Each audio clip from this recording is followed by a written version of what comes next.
Y nos da muchísimo gusto recibir esta mañana a uno ya colaborador de Por el Ojo de la Cerradura, el doctor Juan Antonio López Benedí. Sí. Que nos acompaña en esta ocasión. Vamos a hablar de la comunicación integral y liderazgo. Parece un lugar común, pero finalmente es algo muy pertinente, algo de lo que siempre digo hay que hablar, porque carecemos muchas veces de ella. Es incompleta nuestra comunicación y precisamente la falta de comunicación pues provoca una serie de problemas en todos los ámbitos, en las parejas, en el ámbito laboral, en el mundo en general, ¿no? Bienvenido, doctor. Pues muchas gracias, encantado de estar aquí de nuevo. Y como bien dices, la comunicación pues da lugar a muchos problemas, a veces porque consideramos que simplemente con hablar ya nos estamos comunicando. La comunicación tiene que tener una base. Para mí, para que exista la comunicación tiene que haber empatía. Tiene que haber una onda portadora, como en la radio, ¿no? Pues tiene que haber una emisora que pueda transmitir o avalar los mensajes que transmitimos. Si no está esa onda portadora... Es pues, una especie de conexión. Exactamente. Eso es la empatía, ¿no? Pues si no está esa onda portadora como una emisora de radio, pues estamos hablando ante un micrófono, pero nadie lo oye o no llega el mensaje. Sí. Entonces ese es uno de los puntos básicos.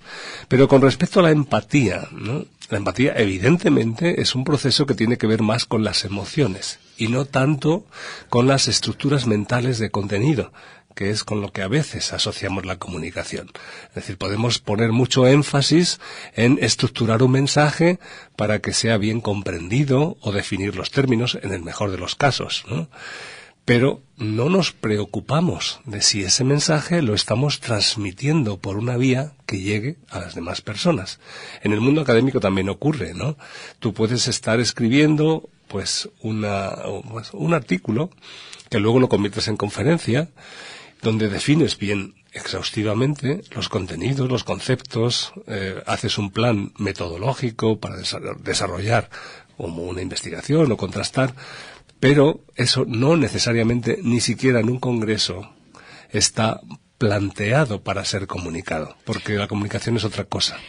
A eso voy. Estamos hablando de comunicación integral. ¿Qué es no comunicación integral?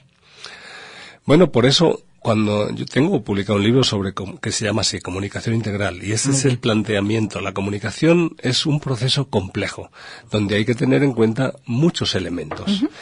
Antiguamente se consideraba que la comunicación es un proceso donde hay un emisor o emisora, un receptor o receptora y un mensaje. Y ya, ¿no? Pero no, porque la comunicación también empieza con la propia, es decir, nosotros también tenemos que poder estar en coherencia suficiente como para tener claridad con nuestros propios mensajes. Esa coherencia con nosotros mismos. Exactamente. Y por lo general, bueno, somos incongruentes, contradictorios, etcétera, ¿no? Ahí está. Entonces, pues, hay como tres bases que nosotros tenemos de relación, ¿no?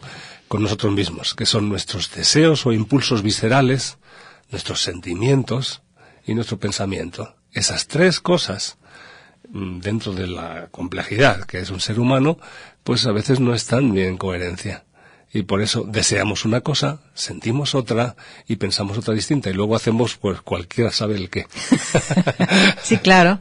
Eso. A ver, ¿cómo estuvo otra vez esto? Que es una realidad. Sí, son los instintos o los deseos. No, pensamos una cosa, ¿qué fue esto último? Sí, esa. Deseamos una cosa, sentimos otra, pensamos otra y luego hacemos cualquier otra. Deseamos una cosa, pensamos otra, sentimos otra. Y actuamos, pues, en función de un híbrido ahí extraño extraño. De esas tres tengan la mayor carga. Y a veces la mayor carga, pues, puede ser la del mundo de los deseos. Estamos irritados, ¿no? Pues, entonces, aunque nosotros hubiéramos pensado, voy a hablar de una manera tranquila con tal persona en el trabajo, en la familia, entre los amigos, porque, pues, a lo mejor nos puso una zancadilla, voluntaria o involuntariamente y nos sentimos mal. Pero en este caso predominan, según su ángulo, más los deseos que las emociones, y las emociones que los pensamientos. Pues lo que predomina es lo que tiene mayor carga, ¿no? Neuronal. No hay una constante, ¿no? Ahora bien, es un hecho que, salvo personas que estén muy entrenadas en el sentido del pensamiento, la mayor predominancia en general en la sociedad, y lo vemos, ¿no?, pues es la carga visceral. Y por eso por eso están los deseos sexuales, la violencia, las ganas de comer o de fiesta, ¿no?, que es como lo más básico. Ajá. Eso así, cuando se lo dices a una persona parece que queda mal, ¿no? A nadie le gusta escucharlo, pero es la realidad. Estamos yo creo que en un 80% de la sociedad, muy influidos por la carga visceral. Incluso, en ciertas circunstancias, las personas que se dedican también a la investigación o que estén más entrenadas también pueden tener una influencia visceral muy intensa. He visto departamentos o personas vinculadas con departamentos universitarios, no voy a decir que universidades, pero yo creo que es extrapolable a casi todas, ¿no?, que se pegan por el presupuesto, por el prestigio, por el haber llegado al tal congreso y no haber tenido una beca para poder financiarme ese viaje. Se llegan a pegar. Entonces esa carga de visceralidad está presente. Si no la tenemos en cuenta, pues evidentemente puede estallar en cualquier momento como una bomba, y deberíamos empezar por ahí. Uh-huh. Hay una idea que yo creo que está mal enfocada, que es que nuestras emociones o nuestra visceralidad deben estar separadas de nuestro mundo profesional, o del mundo académico, o del mundo del prestigio social, que hay que controlarlo. Teóricamente eso suena muy bien, pero es falso. Nosotros lo que necesitamos es aprender a reconocer todos esos procesos y incorporarlos a nuestra vida de una manera proactiva, pero no dejarlos a un lado como si no tuvieran importancia, porque son bombas de tiempo. Y nuestra sociedad, y ahora, pues cuando nosotros hacemos un repaso por las noticias del mundo, en casi todos los países hay muchas bombas de tiempo que están estallando o a punto de estallar. Estamos en un ámbito muy amplio. También quiero comentar, hablando de esto, de la llamada comunicación no verbal, que conlleva un poco al lenguaje corporal, y de hecho hay muchos libros de esto. Por supuesto. Es decir, hay quien dice una cosa, pero realmente lo que está diciendo su cuerpo no comunica. Eso es. Porque no hay congruencia. La parte verbal, ¿no? No hay congruencia suficiente. Hay procesos inconscientes o que nosotros queremos dejar a un lado por esto mismo que decía, ¿no? Porque existe esa idea de que ese mundo irracional no es algo socialmente bien visto en los distintos ambientes, y entonces lo dejamos ahí como si no existiera. Pero eso es una barbaridad, porque eso sí existe. Y por eso podemos lanzar mensajes contradictorios, como tú bien dices. A través de la comunicación no verbal se puede observar cómo podemos estar hablando de una cosa, pero estamos sintiendo otra, y nuestros músculos, nuestros gestos lo están reflejando. En la mirada también, ¿no? Exactamente.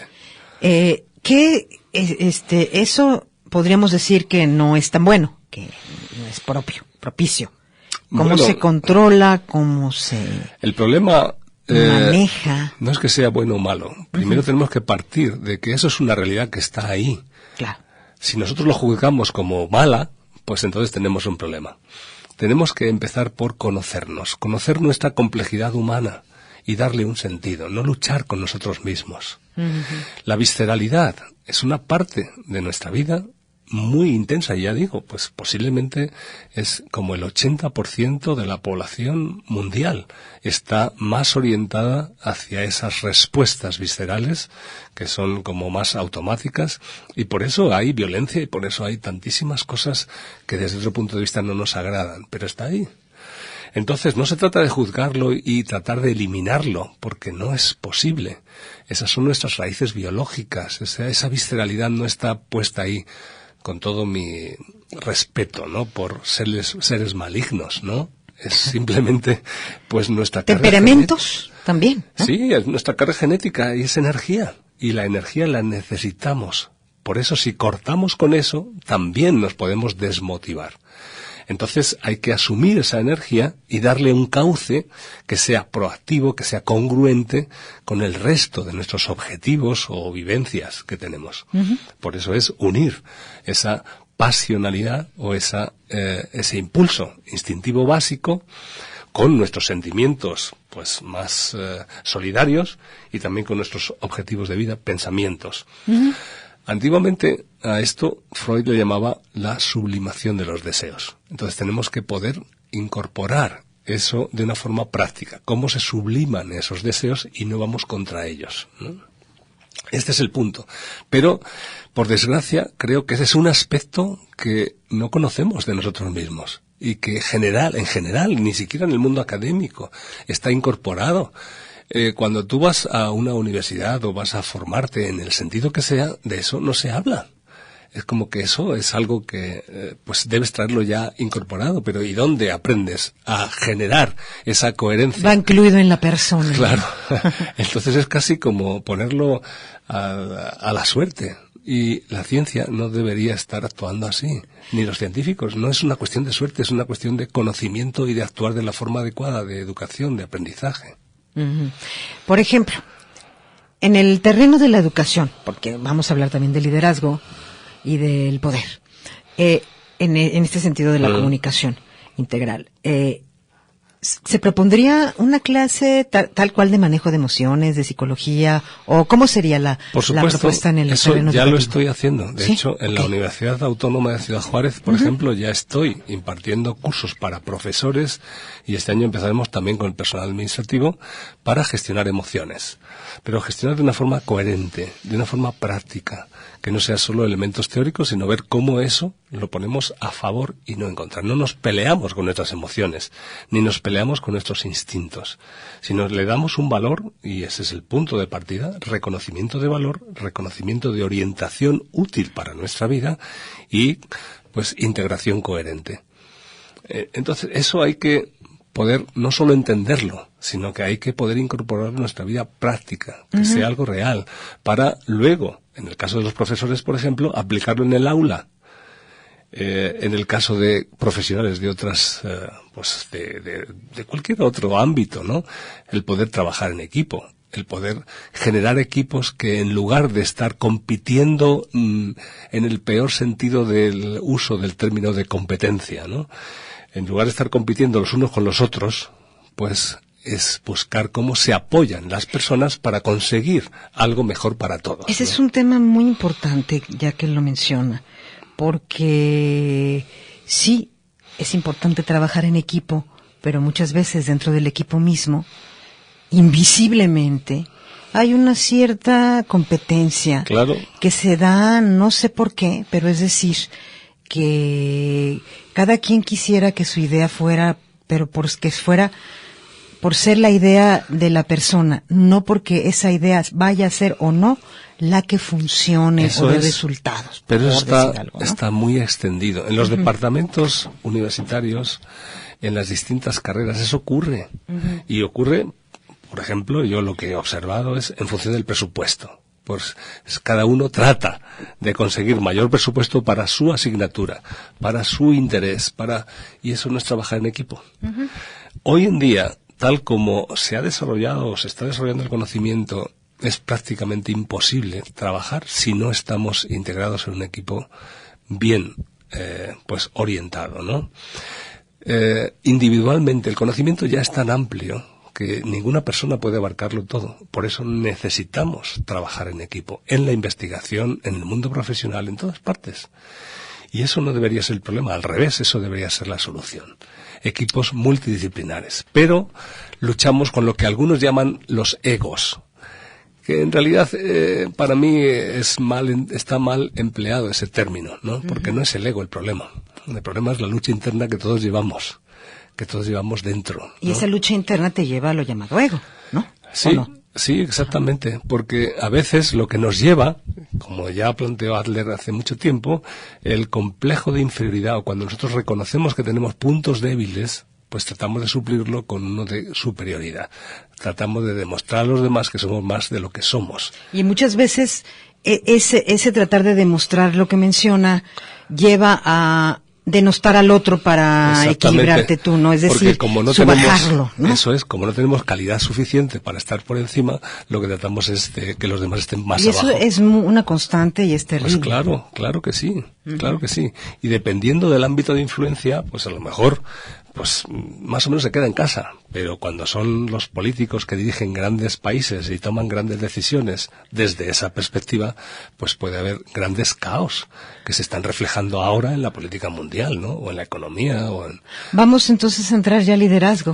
¿Qué es ese Claro. tema de lo que menciona en el equipo? Es cuando un líder, sea en el ámbito que sea, le importa más su tema personal, sus preferencias de cualquier tipo, sus intereses de cualquier tipo, que el proyecto en sí mismo, sea cual sea. Exactamente. Ahí llegamos a la paradoja que se puede reflejar en el ámbito de la política especialmente, ¿no? Que los políticos deberían ser personas que están orientadas a la mejora de una sociedad o el bien común para todos los ciudadanos. Pero esa no es la realidad. Por desgracia, cada vez menos, ¿no? Normalmente los políticos, sea de cualquier orientación y en cualquier país, lo que buscan es un beneficio personal o del partido al que representan. Dependiendo también de su propia situación personal, puede ser más personalista o trabajan en equipo más o menos dentro del partido. Pero no es el bien, lo que se busca, no es normalmente el bien de la sociedad. El bien común. Exactamente, el bien común, sino que es el bien del partido para mantenerse en el poder y desarrollar una serie de estrategias normalmente contra otros partidos. El pluralismo político debería ser una forma de que desde distintas perspectivas nosotros podamos conseguir un bien común mejor, para que no esté nada lastrado por una ideología determinada. Entonces, el tener en ese pluralismo político distintas orientaciones es algo muy bueno si no estuvieran luchando entre sí. Porque si no, si los partidos o las ideologías luchan entre sí, igual que las iglesias o las religiones, pues entonces lo que tenemos es un deterioro social que da lugar a fanatismos y da lugar a la guerra. Muchas veces un puesto de poder, hablando de liderazgo también, empodera a determinadas personas para abusar, ¿no? Claro. Lo digo en los ámbitos que sean. Es decir, un chofer de camión puede abusar de poder, sí, se para donde se le antoja, te da la parada donde se le antoja y te da la bajada también donde se le antoja, si quiere, porque sucede, ¿no? Una secretaria puede también tomarse el poder de negarte o no negarte al jefe, muchas veces por su cuenta, porque no le caíste bien, porque se siente empoderada, porque aquí le llamamos en México, se subió a un ladrillo y se mareó. Sí, es así. Y eso tiene que ver con lo que antes decía. Cuando las personas tienen falta de congruencia personal, no tienen una buena autoestima o tienen complejos de inferioridad, normalmente desarrollan ese tipo de conductas que se exceden por el otro lado con respecto a otros. Es decir, el poder que no tienen consigo mismos, pues lo tienen con los demás. Mira, yo viví desde mi... punto. ¿Quiénes, o sea, cuántos tenemos poder sobre nosotros mismos? Eso es un otro tema, ¿no? Claro. Exacto. Mira, yo recuerdo de mi abuelo, mi abuela, ¿no? Pues, ya no viven, pero mi abuelo tenía un negocio familiar que pues mantuvo a la familia durante toda una época. Y él, pues, era un hombre con una buena orientación y que llegó a Madrid, pues, siendo con una orientación literaria que se frustró y entonces se dedicó a los negocios para salir adelante porque él veía que los literatos en Madrid en esa época se morían de hambre. Entonces quiso hacer algo por la familia, que estaba bien, montó su negocio. Pero había dos mundos. Él era el rey en su negocio y maltrataba a los representantes o a la gente, pero de una forma increíble, ¿no? Pero cuando él llegaba a su casa, él ni chistaba, porque su mujer era la dueña de su casa. Y entonces ahí se le notaba claramente que él agachaba las orejas y... La sumisión. Exactamente. Y ahí es donde estaba. Como él estaba frustrado en su casa, pues él desahogaba. Se trataba de nivelar, digamos, sí, ¿no? Porque cada uno tiene que tener su cota de poder. Entonces, a veces estas son las cosas que están jugando ahí. Y ya quiero salirme del tema de los hombres y las mujeres, o no. Simplemente, pues las personas en distintos roles, en distintas funciones, profesionales, personales. A veces estamos ahí. Voy a contar una anécdota personal. No debería uno, ¿verdad? Pero bueno, hace muchos años, precisamente en este programa que yo tenía, lo tenía en la noche, ya fue hace mucho, y que eran más invitados, o sea, eran como mesas de diálogo. Había un invitado que le había dicho, yo tenía una productora entonces, que pues él quería venir solo porque antes venían de a tres, ¿no? Porque quería él hablar, ¿no? Y le digo, pues no, porque así no es el programa, claro. el perfil del programa pues no es así. Pero de todas maneras aceptó venir. Entonces estuvo toda la primera parte, todo el primer bloque callado. No decía nada. Y regresamos del corte y entonces empezó a decir, allí al aire, fue una cosa tremenda, ¿no? Bueno, a todos nos pasa. Que no, pues que no tengo chance de hablar y aquí en este programa no. Bueno, empezó a decir cosas y le dije, discúlpeme, pero al menos en esta hora de la vida mando yo. Que era precisamente la hora claro. del programa, ¿no? Sí. Entonces, bueno, ¿qué opina de esta anécdota? Porque el señor pues quería lo que él quería, pero claro. Pues el programa tenía su perfil y quería ser él. Pero eran tres, también, ¿no? Entonces era una cosa tremenda. También hay que marcar los límites, ¿no? Exacto. Y saber, claro, en cada momento cada uno tiene que ejercer su liderazgo. El liderazgo no tiene por qué ser impositivo, tiránico o vertical, Vertical, ¿no? Eso quería llegar, exactamente. Hay muchos tipos de liderazgo, ¿no? Y antes, pues se usaba solo el vertical. Pero la cuestión es, si el que haya un reconocimiento de los límites que tiene cada persona, o el reconocimiento del liderazgo, en este caso el tuyo, ¿no? Pues tú eres la directora del programa y tú marcas las pautas. Es como el juego. Pues si vamos a jugar al fútbol, pues no podemos jugar al fútbol con las reglas del básquetbol, ¿no? Pues exacto, ¿no? Cada juego tiene sus reglas. Y que esas reglas, pues son las que son, no son ni buenas ni malas, simplemente son las que nosotros hemos acordado. Si no quieres atenerte a ellas, pues no vayas a un programa de radio, no vayas a un programa que tenga estas características, ve a otra cosa. Ahora bien, eso choca con nuestras necesidades personales, ¿no? Y la gente a veces cuando va a una entrevista de radio o va a lo que sea, pues está, como decía un gurú oriental que era Aurobindo, ¿no? En su nube de abejorros. Entonces no escucha a los demás, simplemente tiene su propia tensión que necesita sacar o desahogar y no va a dialogar. Porque para poder dialogar hay que haber bajado las tensiones internas, tienes que estar en un momento de serenidad, desde donde hay esa posibilidad ecuánime. Sí. Pero eso que se dice tan fácilmente, pues no es tan fácil. Porque la tensión interna que solemos tener, nuestras propias contradicciones, nuestras propias luchas internas, que es eso que antes, en esa metáfora, Aurobindo decía en la nube de abejorros, pues es tan intenso que nos impide estar abiertos al diálogo. Y por eso falla la comunicación y falla el liderazgo y fallan muchas estructuras sociales. Eso tenemos que ponerlo en orden. Y para poder ponerlo en orden, primero tenemos que saber que existe, dónde está el conflicto. No es porque las personas sean buenas o malas. Es simplemente que hay una coherencia interna o no la hay. Y cuando no la hay, tampoco es porque sean buenos o malos, simplemente es que nadie les ha enseñado. Por eso mi insistencia en estos ámbitos, en el mundo académico, en el mundo escolar, en el mundo profesional, es empezar a plantear estas bases para poder crear equipos, para poder reconocernos como personas valiosas y colaborar con personas valiosas para formar y desarrollar algo que sea mejor para todos. Ok, vamos al corte y regresamos. Y cómo manejar la autocoherencia, precisamente. De regreso, estamos en el 31 34 22 22, extensiones 12801, terminación 2 y 3, WhatsApp 33 20 53 69 75 y las redes sociales. También podemos incluir de regreso el tema de género y la comunicación, ¿no? Claro. Por el ojo de la cerradura. Por el ojo de la cerradura. El ojo de la cerradura. Continuamos aquí por el ojo de la cerradura hablando con el doctor López Benedí. Nunca me he podido aprender el Benedí así del todo.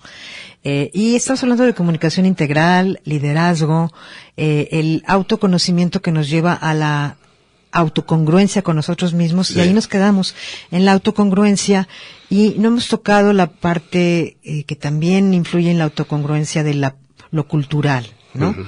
De las costumbres y la genética. Por ejemplo, yo hablaba de el tema de género, que muchas veces es inconsciente, pero el hombre se siente más a gusto con el hombre que con una mujer en el ámbito laboral, sea como jefa o sea como no jefa.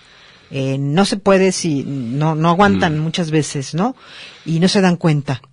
¿Qué opina? Depende de los ámbitos. Yo creo que es peligroso hacer muchas generalizaciones. Uh-huh. Se tiende a decir eso, ¿no? Pues que los hombres nos entendemos mejor, pues porque tenemos pautas de visión del mundo parecidas. Okay. Pero también he escuchado muchas mujeres que también dicen se entienden mejor con hombres, ¿no? Pero es relativo. Es relativo. Okay. Yo creo que está vinculado a ese punto que yo decía al principio de la empatía. Es decir, te entiendes mejor con quien tienes una relación empática, sea por lo que sea. A veces el problema entre los hombres y las mujeres es que la relación empática se entiende como de deseo, porque también se puede mezclar, ¿no? Ajá, entonces sí. Parece que es más fácil establecer una relación empática cuando alguien te gusta o cuando alguien sintoniza en una esfera de deseo, ya sea sexual o afectivo, ¿no? Ahora bien, si eso tampoco lo tienes muy claro y tienes carencias afectivas o sexuales, pues entonces lo que empieza siendo algo muy bueno se termina convirtiendo en un problema, que es algo también bastante frecuente en muchos procesos profesionales o en muchas situaciones, ¿no? Uh-huh. Y todo esto viene otra vez al principio. Está influido, como tú decías, por una cuestión cultural. Hemos aprendido desde las religiones, para no concretar en una en particular, que hay una orientación de lo bueno y de lo malo, y hay tentaciones que nos vienen del mal. El plantearlo así ya es origen de un problema. Porque no tenemos, cuando nosotros aceptamos que aquellas conductas que podemos juzgar como malas moralmente vienen de la influencia de un ser espiritual o de lo que sea ajeno a nosotros mismos, pues entonces nos hemos quitado la posibilidad de cambiar eso. Y si hablamos de ese ángulo, pues fuimos creados con libre albedrío, ¿no?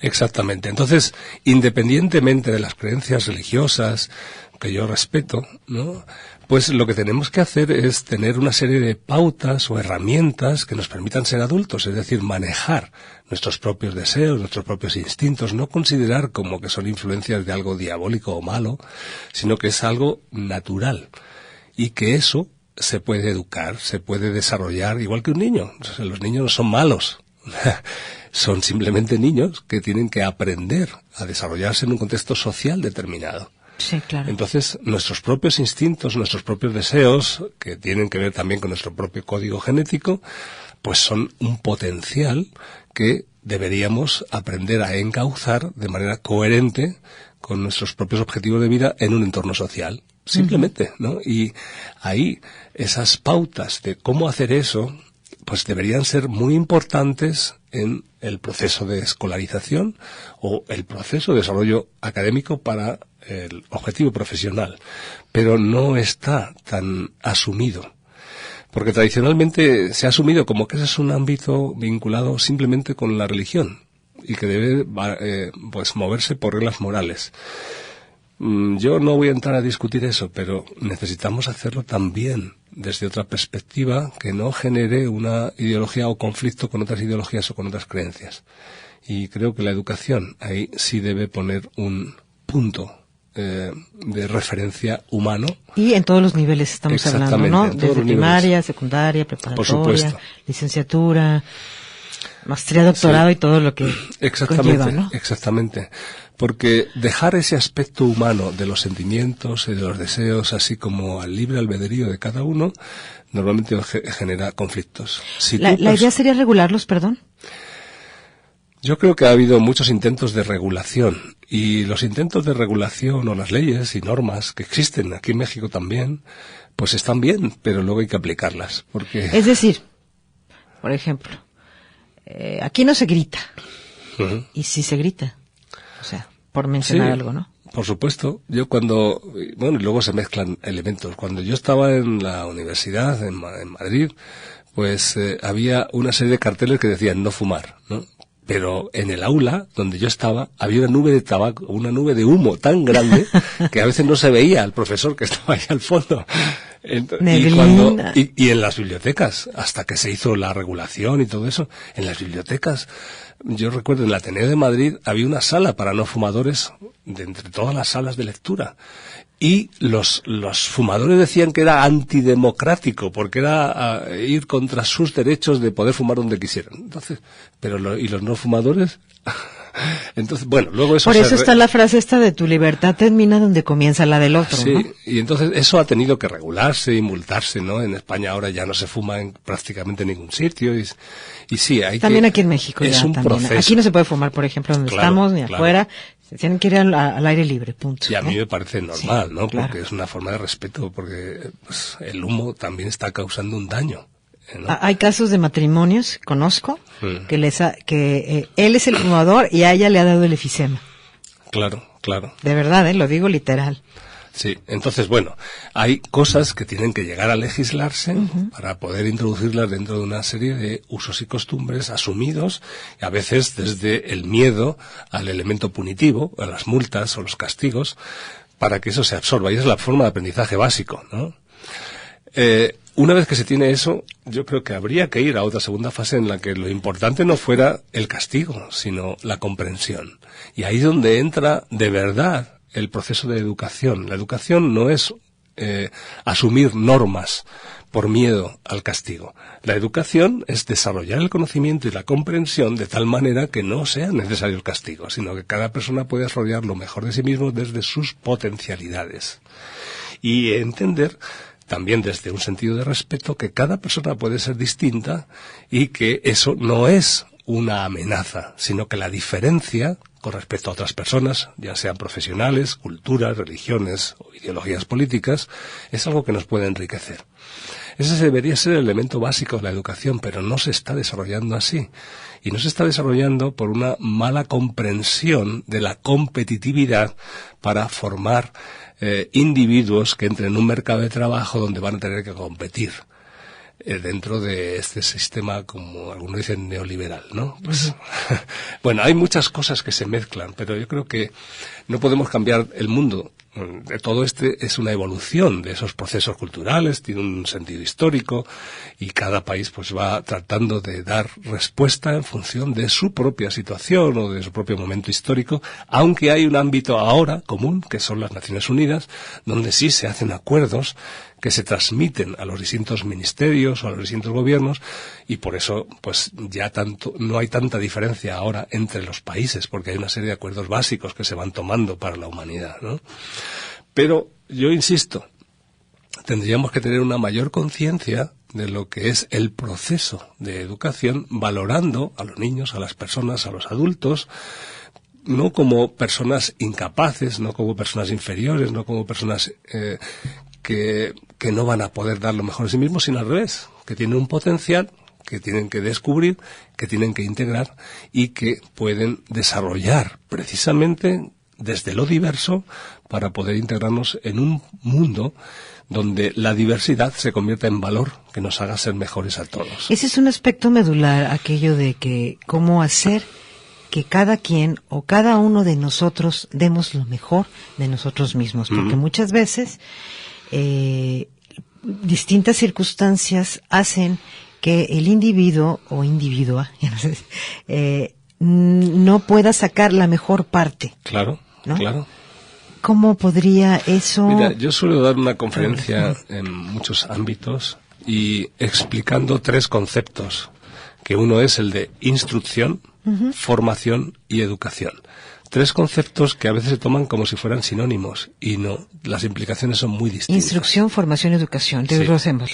Instrucción es como en el mundo militar. En el mundo militar no se trata de que los soldados piensen, solo piensan los generales y los soldados siguen instrucciones. Instruirse es saber que tú tienes que obedecer, incluso en el mundo militar, por encima de tu propia vida, ¿no? Tienes que obedecer órdenes. ¿Te guste o no? Exactamente. No se valora en absoluto. Tu inclinación o sea, el sentido individual está negado por principio. Okay. En la formación hay una aceptación de la individualidad. se forma a personas en distintos ámbitos y eso es lo que más funciona actualmente, especialmente contemplando el ámbito profesional. Formamos a personas para que sean buenos profesionales entendiendo que hay una diversidad de opciones y que cada persona puede elegir dentro de esa diversidad. Pero cuando se le está formando, la persona no se exige o no se está poniendo el énfasis en que tenga un sentido crítico, al revés. Hasta que seas profesional, tienes que asumir lo que tus profesores o otras personas te dicen, aunque, pues como ha ocurrido en distintos momentos de la ciencia, esos procesos no sean la verdad, ¿no? Como le ocurrió a Einstein, por ejemplo, ¿no? Cuando él hace sus propuestas con respecto a la relatividad o a la teoría cuántica de la luz o otros procesos, ¿no? Como la curvatura de la luz, ¿no? Pues a los físicos del momento les pareció que es una barbaridad y esos eran los maestros y entonces Einstein era un rebelde porque no estaba siguiendo las orientaciones que en ese momento la física tenía por común acuerdo de la comunidad científica, ¿no? Luego, pues eso se pone a prueba y se ve que Einstein tenía razón, ¿no? Bien. Entonces, en la formación tiene que ver con eso. Hay un conocimiento preestablecido, hay una forma de hacer preestablecida, y aunque la persona puede elegir distintas formas de aprender esas técnicas o ese acceso al mundo profesional, pues hasta que tú estés dominando el proceso no tiene nada que decir. Tienes que simplemente pues responder a un sistema de estructuras, una forma de hacer. Por eso existen los exámenes, para comprobar si tú has asimilado ese conocimiento y lo puedes poner en práctica. La educación es el otro punto, ¿no? En la educación lo que importa es la persona. El objetivo de la educación, y de ahí viene el término de educare, ¿no? Es conducir, reconociendo aquí el profesor, la profesora, la persona que educa, es la que tiene que reconocer cuál es el potencial de ese niño, de esa niña o de esa persona, de ese adulto, ¿no? También, para poder orientarlo desde su conocimiento en lo mejor de sí mismo. A eso es a lo que deberíamos llegar. Y eso es algo que ya se planteó en la antigua Grecia, es decir, desde el origen de las formas de educación. Pero no siempre se aplica, porque todavía estamos muy condicionados por esa instrucción o formación en masa, donde hay que inculcar una serie de principios, bien por la religión, la política o la competitividad económica o el mundo de la tecnología. Hay que imponer una serie de principios para que la persona, independientemente de cuál sea su potencial, los desarrolle y los replique y los aplique en un sistema, ¿no? De forma coherente y que no dé problemas. Pero los problemas suelen estar dentro, porque cuando nadie te escucha en tu potencial, pues a veces hay frustraciones internas que arrastras durante toda la vida. Y puedes ser un buen profesional o un buen político o un buen religioso, pero no te has escuchado a ti mismo y entonces viene la corrupción. En el ámbito de la religión, por ejemplo, pues que ahora está también muy de moda el tema de los abusos a los niños, ¿no? Pues tú asumes como religioso el voto de castidad, pero pues resulta que no has asimilado ese proceso de deseos sexuales y entonces pues vas saliendo ahí por el lado oscuro, como se suele decir, ¿no? Y aparece la corrupción. En el mundo de la política, en el mundo profesional, si dejamos una parte escondida, como si no fuera adecuada de nosotros mismos... O como si no existiera. Exactamente, pues entonces va a salir por donde sea. Claro. Y normalmente es pues esa otra vía retorcida, ¿no? Que no es el mal, simplemente es un potencial que nosotros no hemos querido escuchar.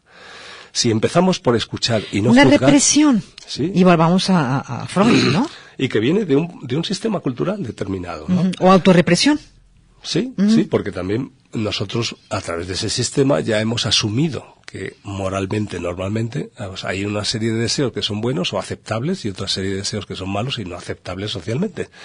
Pero cuando los deseos están, porque tienen un origen biológico, algo hay que hacer con ellos. ¿Se diría por naturaleza? Sí, claro, porque el código genético es nuestra naturaleza. Entonces hay una serie de orientaciones que, en lugar de desconocerlas o dejarlas a un lado, lo que tenemos que hacer es encauzarlas. Para evitar, y es un lema que también aparecía por ahí, ¿no? Si tú educas al niño, evitas tener que castigar al adulto. Entonces, si tú estás observando esas tendencias que tiene cada niño, cada niña, y las valoras, ¿no?, como elementos de potencial a desarrollar, como piedra bruta a trabajar, ¿no?, pues entonces puedes encauzar todos esos impulsos sin necesidad de condenarlos. Y los sistemas de educación, la educación debería estar capacitada, o los educadores deberían estar capacitados para poder hacer eso. Ese reconocimiento de valor de la potencialidad de cada ser humano para ayudar a encauzarlo hacia el mejor fin. Pero ahí también falla, porque no todos los educadores están capacitados para eso, porque tampoco han sido entrenados ni educados así. Entonces habría que cambiar todo el sistema, en ese sentido un poco. Pero yo no me planteo ahora cambiar todo el sistema, sino ir haciendo lo que se pueda desde el reconocimiento de puntos débiles que actualmente tenemos. Por eso yo estoy haciendo, y así también fue mi tesis doctoral, ¿no?, sobre la educación de profesores, dotando de herramientas a profesores o padres, por ejemplo, para que puedan mejorar en la relación con la educación de sus hijos o de sus alumnos. Cada uno en su ámbito y a su manera, pero de manera más amplia, no parcial. Cuando un profesor o profesora simplemente se limita a transmitir un conocimiento sin buscar pues esa empatía básica con los alumnos y las características, que sería un proceso como más tutorial, ¿no?, de ver qué es o cómo puedes transmitir el conocimiento, o cómo puedes ayudar a que las personas que están en tu clase o en tu aula pues puedan acceder de manera más cercana a sí mismo a ese conocimiento, ¿no?, pero de manera constructiva, no de manera impositiva. Actualmente, pues, hay una serie de problemas, y que son también económicos, ¿no?, que no se puede hacer una educación tan personalizada como existe en otras universidades importantes del mundo desde hace mucho tiempo, ¿no? Pues no se puede hacer por una cuestión de que no hay tiempo y que hay que resolver cuestiones más pragmáticas, y porque a veces también los mismos profesores pues tampoco se sienten valorados, ¿no? Aquí en México la verdad que los sueldos son bastante escasos, ¿no? Y están más preocupados pues ver por el cheque, por su propia subsistencia que por educar o por transmitir un conocimiento, ¿no? Y este planteamiento sí sería un poco opuesto a lo que podría yo llamar la estandarización de las personas, pues, ¿no? Pues sí, ese es el problema, ¿no? Que ahora también todo se trata de regular por ley de una manera estandarizada, y eso, pues, que es algo bueno en principio, como estas leyes que se hacen para lo del fumar o otras cosas, planteamientos básicos. A veces las leyes, en lugar de ser una estructura básica desde la que construir, se convierten en una estructura que limita para poder desarrollar otras opciones, ¿no? Por cuestión de ideologías, ¿no? Ese es el problema. Lo malo no está en la ley, ni en que lo haga este partido o el otro. La cuestión es la visión que tenemos del ser humano y qué es lo que queremos desarrollar. Si seres humanos libres, integrados en una sociedad libre y que a través del apoyo mutuo busque lo mejor de sí mismo, o pues hay alguien que quiere imponer su ley a los demás, y eso es un principio de tiranía, sea de izquierdas, de derechas o de donde sea. Y a veces, incluso, y ahí es donde está la paradoja, las personas que más se empeñan en ser dictadores o tiranos con respecto a otros, a veces son las personas más limitadas. Pues porque es esa compensación de complejo de inferioridad por el de superioridad. Entonces, las personas más sabias tradicionalmente son personas más comprensivas, más amables, más flexibles, dispuestas siempre a construir. Mientras que las personas menos sabias o más limitadas, pues son las personas que tienden a imponer. De hecho, hablando de liderazgo, que hemos estado tocando esta cuestión, dicen que un buen líder no es aquel al que se le teme. Claro, ¿no? Exactamente. Es que eso, en principio, no es un líder, sería un jefe o una jefa temida, ¿no?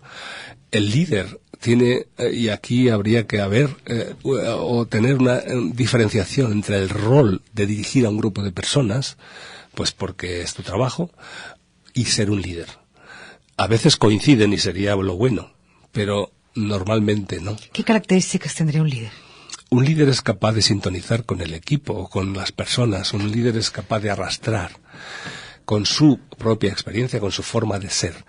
En un equipo de trabajo, por ejemplo, un jefe o una jefa debe saber quién es el líder natural en su grupo y tener una buena relación y ahí complementarse. Si esa persona no es líder natural, pues porque a veces ocurre, ¿no? Eres un buen profesional, conoces tu materia, has alcanzado ese nivel de dirección, pues por tus propios méritos, en el mejor de los casos, pero no eres un líder natural. Entonces, una de las recomendaciones es observar quién en tu grupo está ejerciendo esa labor de líder y poder asociarte o poder tenerlo como elemento complementario, porque si no, pues es el que te va a hacer el enfrentamiento sindical o el enfrentamiento de cualquier tipo. Sí, Sí. Porque va a haber una cuestión de pulso de liderazgo y que a veces es inconsciente. Sí. Exactamente, pero ocurre. Y cuando eso se da, pues eso es como un cáncer. Wow. Bueno, ¿y si se da? ¿Qué se recomienda? Pues la persona que tiene la responsabilidad de dirigir al grupo debe reconocerlo lo antes posible. Debe reconocer quién está liderando al grupo o quién está influyendo, por la razón que sea. No importa si es buena o mala. ¿Quién está influyendo? Sí, hay que reconocer el hecho. Y cuanto antes hay que buscar una alianza con esa persona. Si eso se hace, pues entonces las cosas pueden ir bien. Ahora bien, si en lugar de considerar que tienes que aliarte con quienes tienen la influencia entre el personal a tu cargo, lo consideras tu enemigo, pues ya tú estás declarando la guerra. Y ahí, pues dependerá de muchas cosas, pero a veces ese aspecto emocional, ese aspecto no racional, pues puede ser un cáncer que te desarticule los mejores planes y los mejores procesos. Nos queda poco tiempo, doctor. ¿Qué podemos concluir de todo esto que fue el tema inicial? Comunicación integral y liderazgo. Bien, yo en lo que insisto fundamentalmente es que el aspecto emocional no es el enemigo. Las emociones no hay que controlarlas, hay que conocerlas y dirigirlas a un buen fin. E incorporarlas, ¿no? Exactamente. Y eso es el principio de la comunicación. La comunicación no es solo tener estructuras mentales bien organizadas, sino que también hay un elemento básico que es esa empatía, que es por vía no racional, que es por una vía de sintonía. Y eso, evidentemente, influye en el liderazgo. El liderazgo también debe ejercerse no solo desde una estructura ideológica, de una buena planificación, desde un conocimiento, sino también desde una base emocional. Si no están integradas las dos cosas, hay problemas. Igual que en cada persona, si no tenemos integrada la parte racional con la emocional y con la visceral, vamos a tener problemas hacia afuera o hacia adentro. Hacia adentro se llaman enfermedades psicosomáticas, hacia afuera se llama conflictos sociales. Ahí lo dejamos y en algún momento continuará. Sí. Y muchísimas gracias, doctor López Benedí. Muchas gracias. Soy Julieta Marón, gracias José Luis Vázquez gracias Andrea González. Mañana a las 11 los espero nuevamente, tenemos rescate en punto de las 11 por el Ojo de la Cerradura. Gracias.